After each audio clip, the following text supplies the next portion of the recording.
Hi guys! Mas timing hapon, sinugtanan, good afternoon. So I have something to share to you guys. This is my biggest, greatest struggle every single year, okay? So I've been washing socks. I wash by my own hands and I knew exactly that they're all in pairs, okay? Before I put them in the washing machine. So, but when I remove them from washing machine, hindi na sila pares. Saan sila pumunta? Dami-dami niya, no? Ayun, ang dami-dami nila. So, 100 kilos of socks.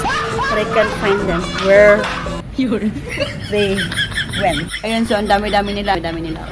Pero wala na yun sila mga pares, guys. Hindi yan sa pares. So, parang 3-4 na yung mga pares dyan. So, saan naglalakad ba sila ng sarili? Question ko, are they walking by themselves?